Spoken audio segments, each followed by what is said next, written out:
Good afternoon, welcome to good health. ఈరోజు మనం gastric problems అలాగే లివర్కి సంబంధించిన ప్రాబ్లమ్స్ గురించి తెలుసుకుందాం. వీటికి సంబంధించి సిమ్టమ్స్ ఏ విధంగా ఉంటాయి, అలాగే ఎటువంటి ట్రీట్మెంట్ అందుబాటులో ఉందో తెలియజేయడానికి మనతో పాటు స్టార్ హోమియోపతి నుండి డాక్టర్ సుజిత గారు ఉన్నారు. వారిని అడిగి మరిన్ని విషయాలు తెలుసుకుందాం. Hello doctor. హలో అండి. సో ఈ మధ్య కాలంలో గ్యాస్ట్రిక్ ప్రాబ్లమ్స్ అనేది చాలా కామన్ అయిపోయాయి. సో జనరల్గా వచ్చే గ్యాస్ట్రిక్ ప్రాబ్లమ్స్ గురించి చెప్పండి. ముఖ్యంగా గ్యాస్ట్రిక్ కంప్లైంట్స్ అనేటువంటివి నవేడేస్ చాలా కామన్గా కనిపిస్తున్నటువంటి హెల్త్ ఇష్యూస్లో ఒకటండి. అయితే ముఖ్యంగా మారుతున్నటువంటి జీవన విధానం, ఇంకా ఆహారపు అలవాట్లు అనేటువంటివి చేంజ్ అవ్వడం, మాంసాహారం అధికంగా తీసుకోవడము, ఆల్కహాల్ తీసుకోవడము, దీంతోపాటు పొగ త్రాగడం, ఇంకా గుట్కా తినడం లాంటి అలవాట్లు, వీటన్నిటితో పాటుగా నిద్రలేమి, ఇంకా మానసిక ఒత్తిడి, ఇలాంటివన్నీ కూడా గ్యాస్ట్రిక్ సంబంధించినటువంటి సమస్యలు రావడానికి కారణమవుతున్నాయి.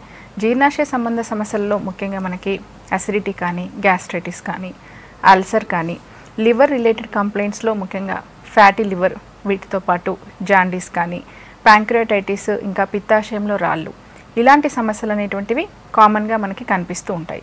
జీర్ణ సంబంధ సమస్యలు ఉన్నటువంటి వారిలో జీర్ణం అనేటువంటిది ఆహారం అనేది త్వరగా కాకపోవడము, వీటితో పాటు పొట్టలో నొప్పి ఇంకా మంటగా ఉండడము, ఇంకా హార్ట్ బర్న్ అనేటువంటిది ఉండడము, చెస్ట్లో బర్నింగ్ అనే సెన్సేషన్ ఉండడము, వీటన్నిటితో పాటు వికారము, ఇంకా వాంతులు, మలబద్ధకము, విరేచనాలు అవుతూ ఉండడము, చర్మము కంటిలో ఉన్నటువంటి తెల్లటి భాగం పసుపచ్చగా మారడం, శరీరంలో దురదలు, ఇలాంటి లక్షణాలు జీర్ణ వ్యవస్థకు ఇంకా కాలేయానికి సంబంధించినటువంటి సమస్యలు ఉన్నటువంటి వారిలో జనరల్గా కనిపిస్తూ ఉంటాయి. ఓకే. సో అసిడిటీ అనేది చాలా కామన్. సో అసిడిటీ ఎందువల్ల వస్తుంది, వాటి సిమ్టమ్స్ ఏ విధంగా ఉంటాయి? ఇప్పుడు నవేడేస్ ప్రతి 10 మందిలో ఒకరిలో ఈ అసిడిటీ కానీ, గ్యాస్ట్రైటిస్ కానీ, అల్సర్ లాంటి కంప్లైంట్స్ అనేటువంటివి ఉంటూ ఉంటాయి. ఈ అసిడిటీ లేక గ్యాస్ట్రైటిస్ ఇంకా అల్సర్ లాంటి సమస్యలు రావడానికి మెయిన్ రీజన్ వచ్చేసి ఇర్రెగ్యులర్ డైట్ హ్యాబిట్, అంటే వేళకి ఆహారం అనేటువంటి తీసుకోకపోవడము, వీటితో పాటు ఆల్కహాల్ అనేది తీసుకోవడము, మాంసాహారము దీన్ని ఎక్కువగా తీసుకోవడము, నిద్ర సరిగ్గా లేకపోవడం, ఇలాంటి వాటి వల్ల అసిడిటీ ఇంకా గ్యాస్ట్రైటిస్, వీటితో పాటు అల్సర్ వంటి సమస్యలు వస్తూ ఉన్నాయి.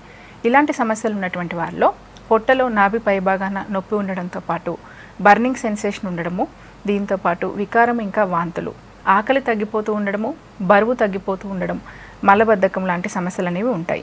ఇలాంటి సిమ్టమ్స్ ఉన్నటువంటి వారిలో మనకి అల్సర్ ఫార్మేషన్ అయ్యేటువంటి టెండెన్సీ కూడా ఎక్కువగా ఉంటుంది. జీర్ణాశయం లోపల ఉన్నటువంటి మ్యూకస్ పొరలో పుండులాగా మారడాన్ని మనం అల్సర్ అంటాము. ఈ అల్సర్ అనేటువంటిది ఉన్నటువంటి వారిలో నొప్పి భరించలేనంతగా ఉండి వాంతులు అయినప్పుడు ఇవి రక్తంతో కూడిన వాంతులుగా కూడా కొన్నిసార్లు ఉండొచ్చు. ఇలాంటి వాళ్ళు ఫుడ్ ప్రాపర్గా తీసుకున్నప్పటికీ బరువు తగ్గిపోవడం, ఆహారం అనేది సరిగ్గా జీర్ణం అవ్వక మలబద్ధకం లాంటి సమస్యలతో బాధపడుతూ ఉండడము, దీంతోపాటు మల విసర్జనలో కూడా రక్తం పోవడం లాంటివి మనం చూడొచ్చు. ఇలాంటి లక్షణాలు ఉన్నటువంటి వాళ్ళని వీరి శారీరక లక్షణాలతో పాటు క్లినికల్ ఇన్వెస్టిగేషన్స్లో అల్ట్రాసోనోగ్రామ్ ఆఫ్ అబ్డామిన్ కానీ, ఎండోస్కోపీ రిపోర్ట్ల ద్వారా వీరికి సంబంధించిన ప్రాబ్లం ఏంటి అనేది ఖచ్చితంగా నిర్ధారించి మనం ట్రీట్మెంట్ ఇవ్వాల్సి ఉంటుంది. ఓకే. సో అల్సర్స్ అంటే ఏంటి, అవి ఎక్కడ ఫామ్ అవుతాయి, ఎందుకు ఫామ్ అవుతాయి అంటారు? ముఖ్యంగా అల్సర్ అనగానే మనము పుండు అని చెప్పుకోవచ్చు. జీర్ణాశయం లోపల పొరలో మ్యూకస్ లేయర్ అనేటువంటిది ఉంటుంది. ఎప్పుడైతే ఎక్కువగా జీర్ణ రసాలు అనేటువంటివి విడుదలవుతాయో, వీటితో పాటు అసిడిటీ, గ్యాస్ట్రైటిస్ సమస్యలు అనేటువంటివి లాంగ్ టర్మ్ ఉన్నటువంటి వారిలో ఈ మ్యూకస్ పొరలో పుండులాగా మారి ఇది అల్సర్కి దారితీస్తూ ఉంటుంది. ఈ అల్సర్ ఏర్పడినటువంటి ప్రదేశాన్ని బట్టి ఆ పేరుతో మనం దీన్ని పిలుస్తూ ఉంటాము. అంటే అన్నవాహికలో కనుక ఒకవేళ అల్సర్ ఏర్పడినట్లయితే దీన్ని ఈసోఫాజియల్ అల్సర్ అని, ఒకవేళ జీర్ణాశయంలో ఉన్నట్లయితే గ్యాస్ట్రిక్ అల్సర్ అని, చిన్నపేగు మొదటి భాగంలో ఉన్నట్లయితే డియోడనల్ అల్సర్ అని చెప్పుకోవచ్చు. ఇలాంటి అల్సర్స్ అనేటువంటిది ఉన్నటువంటి వాళ్ళలో వికారము ఇంకా వాంతులు, పుల్లటి తేన్పులు అనేటువంటి ఉండడము, ఆకలి తగ్గిపోవడం, బరువు తగ్గిపోవడం, దాంతోపాటు వాంతులు అయినప్పుడు రక్తంతో కూడినటువంటి వాంతులు ఉండడం లాంటివి గమనిస్తూ ఉంటాము. ఈ అల్సర్ ఉందా లేదా అనేది మనకు ఎండోస్కోపీ ద్వారా తెలిసిపోతుంది. దీంతోపాటు అల్సర్ ఏ భాగంలో ఉంది, మల్టిపుల్ అల్సర్స్ ఉన్నాయా అనేది కూడా తెలిసిపోతుంది. దాన్ని బట్టి మెడిసిన్స్ రెగ్యులర్గా వాడుకోవడంతో పాటు వీరు కొన్ని ఆహార నియమాలు అనేటువంటివి పాటిస్తూ జీవనశైలి మార్పుల ద్వారా ఈ అల్సర్ నుంచి కంప్లీట్గా రిలీఫ్ అనేది తీసుకురావచ్చు. ఓకే. వరంగల్ నుంచి కాలర్ ఉన్నారు. హలో. హలో, నమస్తే అండి, మధు గారు. నమస్తే మేడం. చెప్పండి, మీ ప్రాబ్లం చెప్పండి, డాక్టర్ గారు ఉన్నారు. ఫ్యాటీ లివర్ అని చెప్పారండి. ఫ్యాటీ లివర్ ప్రాబ్లం ఉందండి. ఎంతకాలంగా ఉందండి ఈ ప్రాబ్లం మీకు? తెలుసు, 15 days మేడం, అంతే. 15 days నుంచి ఉందా? మీకు ఆల్కహాల్ కన్జంప్షన్ హ్యాబిట్ ఉందా అండి? ఏం లేదు మేడం, కొంత ఫ్యాట్ ఉంటుంది అమ్మాయి. ఓకే. ముఖ్యంగా ఫ్యాటీ లివర్ కూడా నవేడేస్ కొన్నిసార్లు రొటీన్ ఇన్వెస్టిగేషన్స్లో లేక పొట్టలో కుడివైపున నొప్పి ఉండి దీని రిలేటెడ్గా టెస్ట్ చేయించుకున్నప్పుడు బయటపడడం అనేటువంటిది జరుగుతుంది. అయితే కొంత కొవ్వు అనేటువంటిది లివర్లో ఉండడం సాధారణమే, కానీ లివర్ బరువులో ఒక 10% కంటే ఎక్కువగా ఈ ఫ్యాట్ అనేది చేరినప్పుడు దాన్ని మనం ఫ్యాటీ లివర్ ఫస్ట్ గ్రేడ్గా చెప్పుకోవచ్చు. ఎప్పుడైతే ఈ ఫ్యాటీ లివర్ ప్రాబ్లం అనేది ఉంటుందో వీరిలో ఆహారం సరిగ్గా జీర్ణం అవ్వకపోవడము, వికారం ఉండడము, వీటితో పాటు బరువు తగ్గిపోతూ ఉండడము, ఆకలి తగ్గిపోవడం లాంటి లక్షణాలు అనేవి ఉంటాయి. పొట్టలో కుడి భాగాన నొప్పి ఉండడం కూడా ఉండొచ్చు. ఈ ఫ్యాటీ లివర్ ప్రాబ్లమ్ని నెగ్లెక్ట్ చేసినట్లయితే ఇది లివర్కి సంబంధించినటువంటి ఇన్ఫ్లమేషన్కి, సిర్రోసిస్కి దారితీసేటటువంటి ఛాన్సెస్ ఉంటుంది. ఫ్యాటీ లివర్ ప్రాబ్లం ఉన్నటువంటి వాళ్ళు ఆల్కహాల్ హ్యాబిట్ ఉన్నట్లయితే దాన్ని అవాయిడ్ చేసుకోవడంతో పాటు ఎక్కువగా క్రొవ్వు పదార్థాలు, ప్రోటీన్లు ఉన్నటువంటి ఆహారాన్ని కొన్ని రోజుల పాటు తగ్గించుకోవాలి. శారీరక వ్యాయామం తగినంతగా ఉండే విధంగా చూసుకుంటూ హోమియోలో కాన్స్టిట్యూషనల్ మెడిసిన్స్ యూజ్ చేయడం ద్వారా ఈ ఫ్యాటీ లివర్ని కంప్లీట్గా మనము నయం చేసుకోవచ్చు. ఓకే, సో లివర్కి సంబంధించి ఎటువంటి ప్రాబ్లమ్స్ వస్తాయంటారు? లివర్ కంప్లైంట్స్లో మనకి కామన్గా కనిపించేటటువంటి సమస్యలు వచ్చేసి ఫ్యాటీ లివర్ కానీ, సిర్రోసిస్ కానీ, క్యాన్సర్ కానీ, కామెర్లు లాంటి సమస్యలు అనేవి కామన్గా కనిపిస్తూ ఉంటాయి. లివర్ కంప్లైంట్స్ని వారి శారీరక లక్షణాలను బట్టి కొన్ని రకాలైనటువంటి ఇన్వెస్టిగేషన్స్ ద్వారా మనం తెలుసుకోవచ్చు. జనరల్గా లివర్ కంప్లైంట్స్ చూసుకోవడానికి అల్ట్రాసోనోగ్రామ్ ఆఫ్ అబ్డామెన్తో పాటుగా లివర్ ఫంక్షన్ టెస్ట్ అనేటువంటిది చూడడము, కొన్నిసార్లు లివర్ సిర్రోసిస్ కానీ, ఫ్యాటీ లివర్ కానీ, క్యాన్సర్ లాంటి ప్రాబ్లమ్స్లో ఖచ్చితమైనటువంటి డయాగ్నోసిస్ కోసం బయాప్సీ లాంటి పరీక్షలు అవసరం అవుతాయి. ఓకే, నెక్స్ట్ కాల్ తీసుకుందాము. హలో హలో భాస్కర్ గారు, నమస్తే అండి. నమస్తే మేడం. చెప్పండి, మీ ప్రాబ్లం చెప్పండి, డాక్టర్ గారు ఉన్నారు. అదే మేడం, కడుపులో నొప్పి లెక్క స్టార్ట్ అయ్యి కడుపు దగ్గర ఉండి టైం అరగడం లేదు మేడం. ఓకే, అదే దాని ప్రాబ్లం గురించి కనుక్కుందామని. ఓకే, కడుపు ఉబ్బరంగా ఉండడంతో పాటు ఇంకా ఏం సమస్యలు ఉన్నాయండి? సిమ్టమ్స్ ఏమున్నాయి? అదే కడుపు ఉబ్బినట్లు ఉంటుంది మేడం. ఓకే, ఆకలి కాదు టైంకి. ఓకే, అదే ప్రాబ్లం. ఓకే, ముఖ్యంగా యాసిడిటీ కానీ, జీఈఆర్డీ లాంటి సమస్యల్లో మనకి డైజెషన్ ప్రాపర్గా లేకపోవడంతో పాటుగా వికారంగా ఉండడము, తేన్పులు ఉండడము, కొన్నిసార్లు వాంతులు అయిపోతూ ఉండడము, కొంచెం తినగానే పొట్ట ఉబ్బరంగా ఉండడము, మలబద్ధకం లాంటి లక్షణాలు అనేవి ఉంటాయి. ఇలాంటి లక్షణాలు అనేటువంటి గమనించినప్పుడు వీటిని నెగ్లెక్ట్ చేసుకోకుండా రెగ్యులర్ డైట్ హ్యాబిట్ అనేది మెయింటైన్ చేస్తూ ఎక్కువగా మసాలాలు, వేపుళ్ళు తీసుకోవడం తగ్గించాలి. ఆల్కహాల్ హ్యాబిట్ ఉన్నటువంటి వాళ్ళు దీన్ని అవాయిడ్ చేసుకుంటూ, స్మోకింగ్ ఉన్నటువంటి వాళ్ళు కూడా అవాయిడ్ చేసుకోవాల్సి ఉంటుంది. దీంతో పాటు రెగ్యులర్ డైట్ హ్యాబిట్ అనేది మెయింటైన్ చేస్తూ ఎక్కువగా ఫైబర్ ఫుడ్ అనేటువంటిది తీసుకుంటూ మెడిసిన్స్ రెగ్యులర్గా యూజ్ చేయాల్సి ఉంటుంది. ఇలాంటి ప్రాబ్లమ్స్ ఉన్నప్పుడు యాంటాసిడ్స్ యూజ్ చేసినట్లయితే కొంతకాలం పాటు ఉపశమనం అనేది అనిపించినప్పటికీ మళ్ళీ ప్రాబ్లం యథావిధిగా రావడం అనేది చూస్తూ ఉంటాము. అలా కాకుండా హోమియోలో కాన్స్టిట్యూషనల్ మెడిసిన్స్ యూజ్ చేసినటువంటి వారిలో ఈ ప్రాబ్లం పరంగా పర్మనెంట్ సొల్యూషన్ అనేటువంటి పొందే వీలు ఉంటుంది. ఓకే, సో జాండీస్ అనేది చిన్నప్పుడు అంటే ఇన్ఫాంట్స్కి వచ్చినప్పుడు అది కామన్ అని చెప్తూ ఉంటారు, కానీ పెద్దవాళ్ళకి వచ్చినప్పుడు అది కొంచెం సీరియస్ డిజీజ్గా కన్సిడర్ చేస్తారు. సో జాండీస్ అంటే ఏంటి, ఎందువల్ల వస్తుంది, సిమ్టమ్స్ ఏ విధంగా ఉంటాయి? ముఖ్యంగా జాండీస్ లేక కామెర్లు, లోకల్ లాంగ్వేజ్లో మనం పసరికలు అని కూడా చెప్పుకుంటూ ఉంటాము. ఇది కూడా ఇప్పుడు కామన్గా కనిపిస్తున్నటువంటి ఈ సమస్యనే. అయితే శరీరంలో బిలిరుబిన్ అనేటువంటి వర్ణ పదార్థం అనేది ఎక్కువగా చేరినప్పుడు అది కామెర్లకు దారితీస్తూ ఉంటుంది. హిమోగ్లోబిన్ అనేటువంటిది లేకుండా, ఎర్ర రక్త కణాలు విచ్ఛిన్నం అయిపోయిన తర్వాత హిమోగ్లోబిన్ లేకుండా మిగిలినటువంటి వ్యర్థ పదార్థమే ఈ బిలిరుబిన్ అన్నమాట. ఈ బిలిరుబిన్ ఎప్పుడైతే ఎక్కువగా ఉంటుందో ఇది శరీరపు కణజాలాల్లో చేరి దానికి పసుపు వర్ణం వచ్చేటట్టు చేస్తుంది. అయితే కామెర్ల ప్రాబ్లం అనేటువంటిది రావడానికి మెయిన్ రీజన్స్ వచ్చేసి లివర్ రిలేటెడ్గా ఉండేటటువంటి కంప్లైంట్స్, అంటే ముఖ్యంగా పైత్య రసనాళంలో వచ్చేటటువంటి అడ్డంకులు కానీ, లివర్లో వచ్చేటటువంటి ఇన్ఫ్లమేషన్స్ కానీ, వీటితో పాటు హీమోలైటిక్ ఎనీమియా అని చెప్తూ ఉంటాము. అంటే ఎర్ర రక్త కణాలు ఎక్కువగా విచ్ఛిన్నమయ్యేటటువంటి పరిస్థితులు, ఇవి ఎనీమియా కానీ, థాలసీమియా లాంటి ప్రాబ్లమ్స్తో మనకు గమనిస్తూ ఉంటాం. కొన్ని రకాలైనటువంటి మందులు దీర్ఘకాలం వాడడం వల్ల కూడా ఈ విధంగా అవుతుంటుంది. అంటే కోలిస్టాసిస్ అంటే లివర్ నుంచి పైత్యరసం అనేటువంటిది విడుదల అవ్వకుండా చేసేటటువంటి అడ్డంకులు, ఇలాంటి ప్రాబ్లమ్స్ అన్నింటితో పాటు ఆల్కహాల్ ఎక్కువగా కన్జంప్షను, ఇంకా కొన్ని రకాలైనటువంటి ఇన్ఫెక్షన్స్, ముఖ్యంగా హెపటైటిస్ ఏబిసిఈ ఇలాంటి ఇన్ఫెక్షన్స్ వల్ల కూడా మనకి కామెర్లు వచ్చేటటువంటి ఛాన్సెస్ ఉంటుంది. అయితే ఈ విధంగా కామెర్లు వచ్చినటువంటి వ్యక్తుల్లో శరీరంలో మనకి చర్మము, దాంతోపాటు కంటిలో ఉన్నటువంటి తెల్లని భాగం పసుపు రంగులోకి మారిపోతూ ఉంటుంది. దీంతోపాటు శరీరం అంతా దద్దుర్లు అనేటువంటిది ఉండడము, వికారం ఉండడం, వాంతులు ఉండడం, జ్వరం రావడం అకస్మాత్తుగా, వీటన్నిటితో పాటు బరువు తగ్గిపోవడం లాంటివి ఉంటాయి. ఇలాంటి లక్షణాలు గమనించినప్పుడు దీనికి తగిన విధంగా రిపోర్ట్స్ చెక్ చేయించుకుని మెడిసిన్స్ రెగ్యులర్గా యూజ్ చేసుకున్నట్లయితే లివర్ రిలేటెడ్గా వచ్చేటటువంటి కాంప్లికేషన్స్ అనేవి రాకుండా మనం చూడొచ్చు. ఓకే, నెక్స్ట్ కాల్ తీసుకుందాము. హలో హలో, నమస్తే అండి. నమస్తే మేడం. నమస్తే మేడం. చెప్పండి, ప్రాబ్లం చెప్పండి, డాక్టర్ గారు ఉన్నారు. ప్రాబ్లం ఇప్పుడు ఇలా ఫాదర్కి మీరు టీవీ వాళ్ళని తగ్గించి మాట్లాడండి శేఖర్ గారు. మేడం మాకు కాళ్ళకు నొప్పులు ఉన్నాయి. ఓకే అండి, తగ్గించినాం మేడం, తగ్గించినాం. చెప్పండి సార్, వింటున్నాం, చెప్పండి. మేడం మాకు కింద కాళ్ళకు నొప్పులు ఉన్నాయి, మిడిమల కాడ. ఓకే, మిడిమల కాడ నొప్పులు ఉన్నాయి మేడం. చెప్పండి సార్. ఓకే, ఈ మడమల నొప్పులు రావడానికి స్పర్కాల్కేనియం లాంటివి రీజన్ అవుతూ ఉంటాయి. ఒకసారి మీరు హీల్ ఎక్స్రే చేయించుకోండి. రిపోర్ట్ ప్రకారంగా మెడిసిన్స్ రెగ్యులర్గా యూజ్ చేయండి.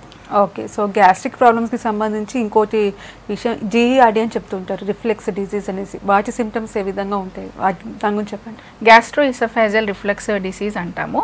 ఈ ప్రాబ్లం ఉన్నటువంటి వారిలో డైజెషన్ ప్రాపర్గా లేకపోవడము, ఛాతిలో మంటగా ఉండడము, పుల్లటి తేన్పులు ఉండడం, గొంతులో మంట, గొంతు పట్టేసినట్లుగా ఉండడం లాంటి లక్షణాలు అనేవి ఉంటాయి. వీటితో పాటు అల్సర్ కూడా ఉండడం వల్ల కొన్నిసార్లు రక్తపు వాంతులు కూడా అయ్యేటటువంటి ఛాన్సెస్ అనేది ఉంటుంది. పొట్ట ఉబ్బరంగా ఉండడం, కొంచెం తినగానే ఇంకా ఏమీ తినాలనిపించకపోవడం లాంటి లక్షణాలు ఉంటాయి. ఇలాంటి ప్రాబ్లమ్స్ అనేవి ఉన్నటువంటి వాళ్ళు రెగ్యులర్ డైట్ హ్యాబిట్ ఉండే విధంగా చూసుకోవాలి. స్లీప్ ప్రాపర్గా ఉండే విధంగా చూసుకుంటూ ఆల్కహాల్, స్మోకింగ్ లాంటి హ్యాబిట్స్ ఉన్నట్లయితే వాటిని వదిలేసి హోమియోలో కాన్స్టిట్యూషనల్ మెడిసిన్స్ రెగ్యులర్గా యూజ్ చేసుకున్నట్లయితే ఇప్పుడు యాంటాసిడ్స్ వాడడం వల్ల వచ్చేటటువంటి తాత్కాలిక ఉపశమనం కాకుండా పర్మనెంట్ సొల్యూషన్ ఉండేటటువంటి ఛాన్సెస్ ఉంటుంది. ఓకే, నెక్స్ట్ కాల్ తీసుకుందాము. Hello hello sir. హలో, చెప్పండి, ప్రాబ్లం చెప్పండి, డాక్టర్ గారు ఉన్నారు. మేడం, మేము షాద్నగర్కి వెళ్ళి మాట్లాడుతున్నాం మేడం. మాకు 5-6 సంవత్సరాల నుంచి గ్యాస్ ప్రాబ్లం ఉంది మేడం. మాకు కడుపులో ఎండోస్కోప్ చేయిస్తే అల్సర్ వచ్చిందని చెప్పారు. అది ఇక్కడ మందులు వాడినా తగ్గలేదు. అది ఎప్పుడు కడుపులో నొప్పి, అన్నం అరగడం లేకుంటది. ఇక నోట్ల ఏలేసి ఆ పసర్తి గ్యాస్ లాగా మొత్తం మేడం ఇక తెలుస్తుంది. దాని నుంచి ఒక వన్ సైడ్ కాలు, చెయ్యి గుంజుతుంది, కన్ను గుంజుతుంది. ఏ టెస్ట్ ఇచ్చినా మనకు ఏది లేదంటారు. ఏం ఉండొచ్చు ప్రాబ్లం మేడం? ఇది నా కడుపులో చాలా బాగా ఉంది మేడం. ఓకే, ఈ అల్సర్స్ అనేటువంటివి రెగ్యులర్గా మెడిసిన్స్ యూజ్ చేసినప్పుడు, మందులు వాడినప్పుడు లక్షణాలు తక్కువగా ఉండడము, మళ్ళీ మెడిసిన్ స్టాప్ చేసినప్పుడు యథావిధిగా లక్షణాలు అనేటువంటి రావడం అనేది కామన్గా వస్తూ ఉంటుంది. ఈ అల్సర్ రిలేటెడ్గా మనకి తాత్కాలిక ఉపశమనం కాకుండా అల్సర్ హీల్ అయ్యే విధంగా మెడిసిన్స్ రెగ్యులర్గా యూజ్ చేయాలి. వీటితో పాటు అసిడిటీ అనేది కంట్రోల్ అయ్యేటటువంటి విధంగా ఎక్కువగా కొవ్వు పదార్థాలు, ఇంకా మాంసాహారం, ఆల్కహాల్, టీ, కాఫీ లాంటివి అవాయిడ్ చేసుకుంటూ మెడిసిన్స్ రెగ్యులర్గా వాడడంతో పాటు ఫైబర్ ఫుడ్ ఎక్కువగా తీసుకోవడము ఇలాంటివి చేయాలి. హోమియోలో ఈ ప్రాబ్లం రిలేటెడ్గా కాన్స్టిట్యూషనల్ మెడిసిన్స్ అనేవి అందుబాటులో ఉంటాయి. దీనివల్ల అల్సర్ హీల్ అవ్వడం వల్ల లక్షణాల పరంగా ఇంప్రూవ్మెంట్ అనేది కాకుండా మళ్ళీ రిపీట్ అయ్యేటువంటి ఛాన్సెస్ కూడా తగ్గిపోయే వీలు ఉంటుంది. ఓకే, సో లివర్ సిరోసిస్ అంటే ఏంటి, రీజన్స్ ఏంటి, అలాగే సిమ్టమ్స్ చెప్పండి. ముఖ్యంగా లివర్లో వచ్చేటటువంటి కంప్లైంట్స్లో ఫ్యాటీ లివర్ కానీ, సిరోసిస్ కానీ, లివర్ క్యాన్సర్ అనేవి ప్రధానంగా కనిపించేవి. మనకి లివర్ సిరోసిస్లో లివర్లో ఉన్నటువంటి భాగంలో స్కార్స్ ఏర్పడుతూ ఉంటాయి. ఈ సిరోసిస్ ఉన్నటువంటి వ్యక్తుల్లో కడుపులో కుడి భాగాన నొప్పి ఉండడంతో పాటు వికారము, ఇంకా వాంతులు అనేటువంటివి ఉంటాయి. ఇలాంటి ప్రాబ్లమ్స్ అనేవి కొన్ని రకాలైనటువంటి ఇన్ఫెక్షన్స్ వల్ల కానీ, వీటితో పాటు ఎక్కువగా ఆల్కహాల్ కన్జంప్షన్ వల్ల కానీ వచ్చేటటువంటి ఛాన్సెస్ అనేవి ఉంటుంది. లివర్ సిరోసిస్ ఉన్నటువంటి వ్యక్తుల్లో ఈ ప్రాబ్లమ్ ఎంతవరకు ఉంది అనేటువంటిది లివర్ బయాప్సీ ద్వారా, దాంతోపాటు అల్ట్రాసోనోగ్రామ్, ఇంకా ఎంఆర్ఐ పరీక్షల ద్వారా తెలుస్తుంది. దీన్ని బట్టి మెడిసిన్స్ రెగ్యులర్గా యూజ్ చేసుకున్నట్లయితే లివర్ డ్యామేజ్ని అరికట్టడమే కాకుండా ఈ ఇన్ ఫ్యూచర్ కాంప్లికేషన్స్ వచ్చే రిస్క్ని కూడా మనం తగ్గించుకోవచ్చు. ఓకే, నెక్స్ట్ కాల్ తీసుకుందాము. హలో హలో హలో, నమస్తే అండి. నమస్తే అండి. చెప్పండి, ప్రాబ్లం చెప్పండి. ప్రాబ్లం అది గ్యాస్ ప్రాబ్లం అండి. ఇది ఓకే, ఎంతకాలంగా ఉందండి మీకు ఈ ప్రాబ్లం? ఈ ప్రాబ్లం అండి మినిమం 2-3 years నుంచి ఉన్నదండి. ఓకే, అంటే రైట్ సైడ్ లో గ్యాస్ వచ్చేస్తుంది. మామూలుగా ఏదన్నా ఫుడ్ టైంకి తీసుకోకపోతే గ్యాస్ అనేది బయటకు వచ్చేస్తుందండి ఎక్కువ. ఓకే, అది వన్ సైడ్ కూడా మన స్టమక్ లో వన్ సైడ్, రైట్ సైడ్ లో కొద్దిగా ఈ లోపల పేగు అనేది కూడా కొద్దిగా లావుగా అయినట్టు అనిపిస్తుంది బయట నుంచి చూసుకుంటే. ఓకే, అదే దానికి మెడిసిన్స్ ఏం వాడాలి, ఏ సొల్యూషన్ అని. ఓకే, ముఖ్యంగా ఈ యాంటాసిడ్స్ కాకుండా పర్మనెంట్ సొల్యూషన్ వైజ్ హోమియోలో మెడిసిన్స్ రెగ్యులర్గా యూజ్ చేయండి. అయితే ఈ యాసిడిటీ ఇంకా గ్యాస్ట్రిక్ కంప్లైంట్స్ రిలేటెడ్గానే ఇలాంటి లక్షణాలతో పాటు కొన్ని రకాలైనటువంటి ఇతర జీర్ణాశయ సంబంధ సమస్యలు కూడా ఉండొచ్చు. ఇవి యాసిడిటీతో పొరబడడం వల్ల లేట్గా డయాగ్నోజ్ అయ్యేటటువంటి రిస్క్ కూడా ఉంటుంది. కాబట్టి దీర్ఘకాలికంగా ఇట్లాంటి లక్షణాలతో బాధపడుతున్నటువంటి వాళ్ళు ఒకసారి తరవుగా ఇన్వెస్టిగేషన్స్ చేయించుకోవడం అనేది ఇంపార్టెంట్. ఒకసారి మీరు అబ్డామినల్ అల్ట్రాసోనోగ్రామ్తో పాటుగా కొన్ని రకాలైనటువంటి ఇన్వెస్టిగేషన్స్ అంటే లివర్ ఫంక్షన్ టెస్ట్ అనేటువంటిది చేయించండి. లిపిడ్ ప్రొఫైల్ కూడా చేయించుకున్నట్లయితే ఇప్పుడు గాల్ బ్లాడర్లో స్టోన్స్ ఏమైనా ఉన్నాయా, ప్యాంక్రియాస్ రిలేటెడ్గా కంప్లైంట్స్ ఏమైనా ఉందా అనేది తెలిసిపోతుంది. దాన్ని బట్టి మెడిసిన్స్ రెగ్యులర్గా యూజ్ చేసుకున్నట్లయితే ఈ ప్రాబ్లం అనేది కంట్రోల్ అయ్యే ఛాన్సెస్ ఉంటుందండి. ఓకే డాక్టర్, సో గ్యాస్ట్రిక్ ప్రాబ్లమ్స్కి సంబంధించి హోమియోపతిలో ట్రీట్మెంట్ ఏ విధంగా ఉంటుంది? మనకి ట్రీట్మెంట్ ఆస్పెక్ట్లో చూసుకున్నప్పుడు ఫస్ట్ కేసు రిలేటెడ్గా ప్రాబ్లం ఏంటనేది కరెక్ట్గా డయాగ్నోజ్ అవ్వడం అనేది చాలా ఇంపార్టెంట్. కొన్నిసార్లు సింపుల్గా ప్యాంక్రియాటిటిస్ లాంటి కంప్లైంట్స్లో కూడా అసిడిటీకి సంబంధించిన లక్షణాలే ఉండొచ్చు. ప్యాంక్రియాస్ అనేది కడుపులో అంతర్భాగంలో మారుమూలను ఉండటం వల్ల దీనికి సంబంధించినటువంటి లక్షణాలు అసిడిటీతో పోలి ఉండడం వల్ల కూడా ఎర్లీగా డయాగ్నోసిస్ అనేటువంటిది పాసిబిలిటీ అవ్వకపోవచ్చు.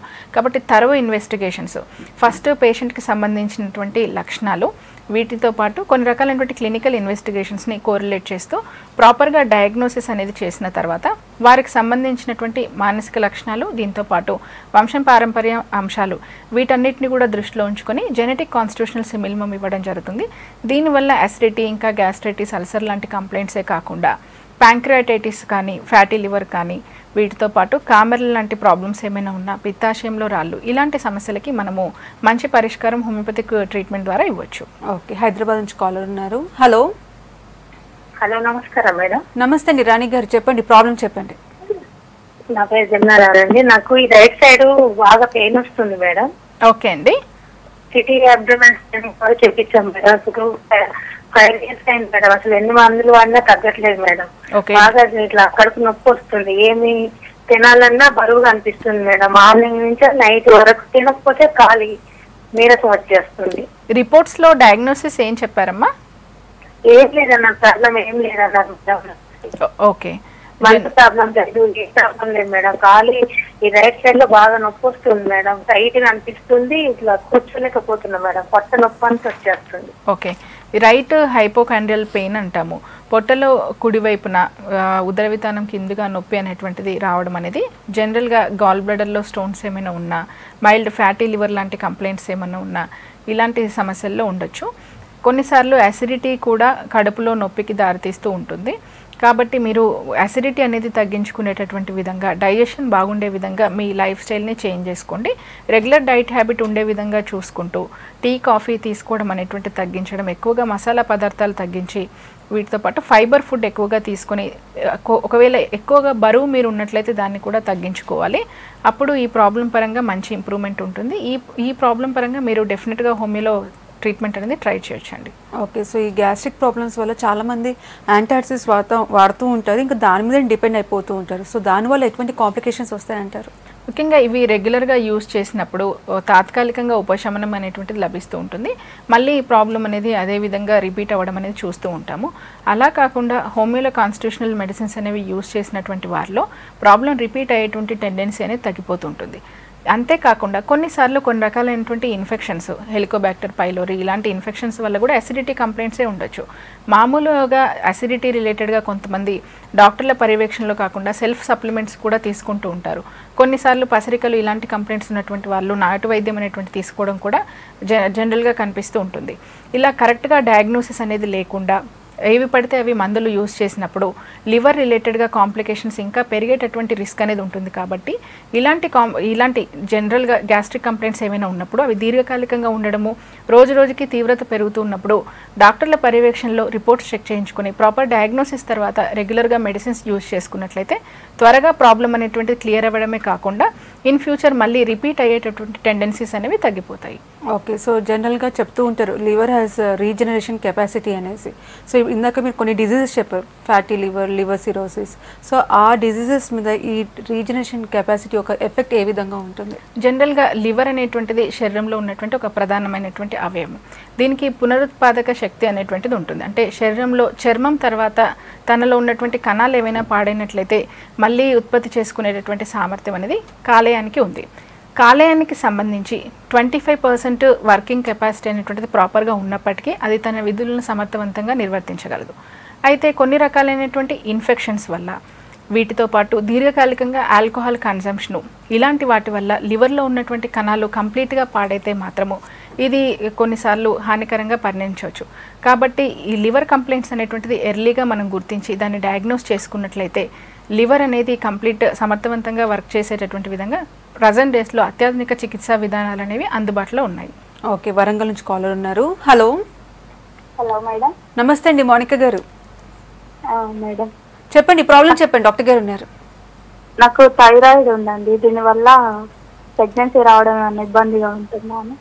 థైరాయిడ్ డెఫినెట్గా ప్రెగ్నెన్సీకి ప్రాబ్లం చేకూరుస్తుందండి. ఎప్పుడైతే థైరాయిడ్ హార్మోన్ లెవెల్స్ అనేవి ప్రాపర్గా ఉండవో దీనివల్ల ఫీమేల్ హార్మోన్స్ కూడా డిస్టర్బ్ అవ్వడం, మెన్స్ట్రల్ ఇర్రెగ్యులారిటీస్, ఓవ్యులేషన్ ప్రాపర్గా లేకపోవడం వల్ల ప్రెగ్నెన్సీ కన్ఫర్మ్ అవడం అనేటువంటిది డిలే అవ్వడంతో పాటు ప్రెగ్నెన్సీ కన్ఫర్మ్ అయినటువంటి వాళ్ళు అబార్షన్స్ అయ్యేటటువంటి టెండెన్సీస్ కానీ, పుట్టబోయే పిల్లల్లో కంజెంటల్ ఎనామలీస్ వచ్చేటటువంటి రిస్క్ కానీ ఎక్కువగా ఉంటుంది.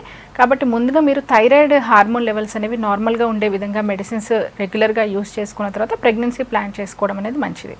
ఓకే, సో లివర్ ప్రాబ్లమ్స్కి సంబంధించి ఎటువంటి కాంప్లికేషన్స్ వస్తాయంటారు?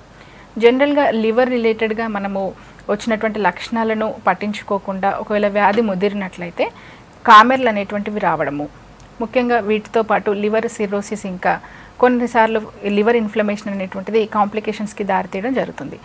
ఈ ప్రాబ్లమ్స్ అనేవి ఉన్నటువంటి వారిలో పొట్టలో నీరు చేరడము, కాళ్ళు ఉబ్బడం, దాంతోపాటు ముక్కు నుంచి రక్తస్రావం, జ్ఞాపక శక్తి తగ్గిపోవడం, ఏకాగ్రత తగ్గిపోవడం, కొన్నిసార్లు చివరికి కోమా లాంటివి సంభవించవచ్చు. కాబట్టి లివర్ రిలేటెడ్ కంప్లైంట్స్ని నెగ్లెక్ట్ చేయకుండా మెడిసిన్స్ ఎర్లీ స్టేజెస్లోనే ఐడెంటిఫై చేసుకొని యూజ్ చేసుకోవాలి. ఓకే, వరంగల్ నుంచి కాలర్ ఉన్నారు. హలో. హలో, వినోద్ గారు. మేడం, నాకు ఇది ఫుల్గా బేగులు రావడం. చెప్పండి, ప్రాబ్లం చెప్పండి, డాక్టర్ గారు ఉన్నారు. మేడం చెప్పండి. నాకు ఫుల్గా బేగులు రావడం, పోవడం. ఓకే, నాకు ఆల్రెడీ ఎండోస్కోపీ చేయించాను. ఓకే, చెప్పండి సార్.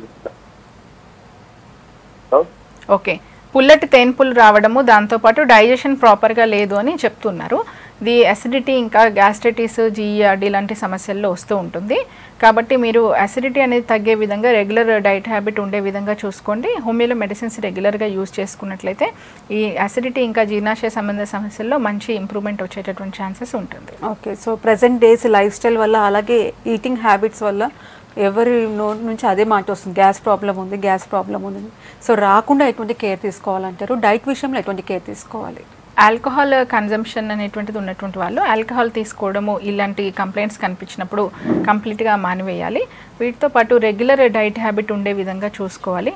దీంతోపాటు కృత్రిమ ఆహారం, ఎక్కువగా కొవ్వు పదార్థాలు ఇలాంటివి తగ్గించుకోవాలి. ఫైబర్ ఫుడ్ ఎక్కువగా తీసుకోవడం అనేటువంటిది చేయాలి. అధిక బరువు ఉన్నటువంటి వాళ్ళు తగ్గించుకునే విధంగా వాళ్ళ లైఫ్ స్టైల్ అనేది చేంజ్ చేసుకోవడము, శారీరక వ్యాయామం అనేది తగినంతగా ఉండే విధంగా చూసుకోవడము, ఇలాంటివి చేయడం వల్ల ఈ గ్యాస్ట్రిక్ రిలేటెడ్ కంప్లైంట్స్ని మనము మందులు అనేటువంటిది రెగ్యులర్గా వాడుతూ ఇలాంటివి చేయడం వల్ల కంప్లీట్గా రిలీవ్ అయ్యే విధంగా చూసుకోవచ్చు. ఓకే, నెక్స్ట్ కాల్ తీసుకుందాము. Hello. Hello madam. Raju garu, నమస్తే అండి. నమస్తే మేడం. చెప్పండి, ప్రాబ్లం చెప్పండి. మేడం, నాకు పాప ఉంది, 5 years. ఓకే అండి. మళ్ళీ క్యారింగ్ అంటే నా అంగం చిన్నగా ఉంటుంది, సో దానివల్ల ప్రాబ్లం అవుతుంది మేడం. ఏంటండి, క్లియర్గా చెప్పండి మీ ప్రాబ్లమ్. ఓకే, కాల్ కట్ అయింది. ఓకే, సో లివర్కి సంబంధించి ప్రాబ్లమ్స్ రాకుండా, చిన్నప్పుడు జాండీస్ వస్తే మళ్ళీ రాదు అని చెప్తూ ఉంటారు, అది ఎంతవరకు నిజం అంటారు? అలాగే ఇప్పుడు హెపటైటిస్లో చాలా రకాలుగా ఉన్నాయి, అది రాకుండా ఎటువంటి కేర్ తీసుకోవాలంటారు? హెపటైటిస్ రాకుండా మనకి కేర్ తీసుకోవడం అనేది చాలా ఇంపార్టెంట్. దీనికి కొన్ని రకాలైనటువంటి వ్యాక్సినేషన్స్ అనేవి అందుబాటులో ఉన్నాయి. వీటితో పాటు రక్త మార్పిడి వల్ల కూడా ఈ హెపటైటిస్ వచ్చేటటువంటి రిస్క్ ఉంటుంది. మాదక ద్రవ్యాల వినియోగం వల్ల కూడా వచ్చేటటువంటి రిస్క్ ఉంటుంది. ఇలాంటి హ్యాబిట్స్ అనేటువంటివి లేకుండా చూసుకోవాలి. కలుషితమైన ఆహారము, నీటి వల్ల కూడా హెపటైటిస్ వచ్చేటటువంటి రిస్క్ ఉంటుంది. ఇది కూడా అవాయిడ్ చేసుకోవాలి. ఇలాంటప్పుడు హెపటైటిస్ అనేది రాకుండా చూసుకోవచ్చు. అయితే చిన్న వయసులో జాండీస్ వచ్చినట్లయితే పెద్ద వయసులో మళ్ళీ రాదు అనేటువంటిది ఒక అపోహ మాత్రమే. సరైన లైఫ్ స్టైల్ ఒకవేళ లేకపోయినట్లయితే మళ్ళీ వచ్చే రిస్క్ ఉంటుంది. కాబట్టి ఎవరైనా కూడా డైట్ హ్యాబిట్ అనేది ప్రాపర్గా ఉండే విధంగా చూసుకోవడము, వైరల్ ఇన్ఫెక్షన్స్ రాకుండా జాగ్రత్తలు తీసుకోవడము, దీంతో పాటు జీర్ణాశయ సంబంధ సమస్యలు కనిపించినప్పుడు ఎర్లీగానే ఇన్వెస్టిగేషన్స్ చేయించుకొని మెడిసిన్స్ వాడుకోవడం అనేది చాలా ఇంపార్టెంట్. ఓకే, సో గ్యాస్ట్రిక్ ప్రాబ్లమ్స్కి సంబంధించి క్రాన్స్ డిసీజ్ అని చెప్తూ ఉంటారు. సో వాటి సిమ్టమ్స్ ఏ విధంగా ఉంటాయి, రీజన్స్ ఏంటి రావడానికి? ముఖ్యంగా క్రాన్స్ డిసీజ్ కానీ అల్సరేటివ్ కోలైటిస్ కానీ ఇవన్నీ కూడా జీర్ణాశయ సంబంధ సమస్యల్లో ఒక మెయిన్ ప్రాబ్లమ్స్ అండి. దీంట్లో మనకి పేగుల్లో అల్సర్స్ లాగా ఫామ్ అవ్వడము, మలబద్ధకం అనేటువంటిది ఉండడము, మలంలో రక్తం పోవడము, తీవ్రమైనటువంటి కడుపు నొప్పి, వికారం, వాంతులు లాంటి లక్షణాలు ఉంటాయి. కొలనోస్కోపీ రిపోర్ట్ ద్వారా ఈ ప్రాబ్లం అనేది ఎంత మేరకు ఉంది అనేటువంటిది తెలుస్తుంది. మెడిసిన్స్ రెగ్యులర్గా యూస్ చేసుకున్నట్లయితే క్రాన్స్ డిసీజ్లో కానీ అల్సరేటివ్ కోలైటిస్ అంటే ఇన్ఫ్లమేటరీ బవెల్ డిసీజెస్ అని చెప్తూ ఉంటాము, వీటిలో కూడా హోమియో మెడిసిన్స్ ద్వారా మంచి ఇంప్రూవ్మెంట్ ఉంటుంది. ఓకే, డ్యూరింగ్ ప్రెగ్నెన్సీ టైం అప్పుడు మదర్కి హెపటైటిస్ వస్తే పుట్టబోయే బిడ్డకి ఎటువంటి ఎఫెక్ట్ పడుతుందంటారు? మనకి నవ్వేడేస్ ఉన్నటువంటి చికిత్సా విధానాల ద్వారా ఒకవేళ మదర్కి హెపటైటిస్ ఉన్నప్పటికీ పుట్టబోయేటటువంటి బిడ్డకు రాకుండా చేసే విధంగా మెడిసిన్స్ అనేవి అందుబాటులో ఉన్నాయి. కాబట్టి ఈ ప్రాబ్లం రిలేటెడ్గా ఆందోళన చెందవలసినటువంటి అవసరం లేదు. ప్రెగ్నెన్సీ టైంలో డాక్టర్ల పర్యవేక్షణలో ఈ ప్రాబ్లమ్ రిలేటెడ్గా చెప్పినట్లయితే పుట్టబోయే బిడ్డకి రాకుండా తగిన విధంగా జాగ్రత్తలు తీసుకునే విధంగా నవ్వేడేస్ మెడిసిన్స్ అందుబాటులో ఉన్నాయి. ఓకే, సో హెపటైటిస్ ఉన్న వాళ్ళు already B and C very dangerous అని చెప్తుంటారు, వాళ్ళు ఎటువంటి కేర్ తీసుకోవాలంటారు? ముఖ్యంగా ఇటువంటి రక్త మార్పిడి అనేటువంటిది సమయంలో ఈ వైరల్ ఇన్ఫెక్షన్స్ అనేటువంటివి రాకుండా చూసుకోవాలి. మాదక ద్రవ్యాల వినియోగాన్ని తగ్గించుకోవాలి. వీటితో పాటు ఇలాంటి ప్రాబ్లమ్స్ అనేటువంటిది ఉన్నటువంటి వాళ్ళు డైట్ విషయంలో జాగ్రత్తలు పాటించాలి, ఆల్కహాల్కి దూరంగా ఉండాలి. ఇలాంటి జాగ్రత్తలు పాటించినట్లయితే ఈ ప్రాబ్లమ్స్ రాకుండా ఉండడంతో పాటు వచ్చిన వారిలో కాంప్లికేషన్స్ అనేవి తగ్గించుకునే ఛాన్సెస్ ఉంటుంది. ఓకే, సో ఓవరాల్గా గ్యాస్ట్రిక్ ప్రాబ్లమ్స్ అలాగే లివర్ ప్రాబ్లమ్స్కి సంబంధించి హోమియోపతిలో మంచి ట్రీట్మెంట్ అందుబాటులో ఉందని చెప్తున్నారు. థ్యాంక్ యూ సో మచ్ అండి. ఇది వాళ్ళ good health. Keep watching V6 news.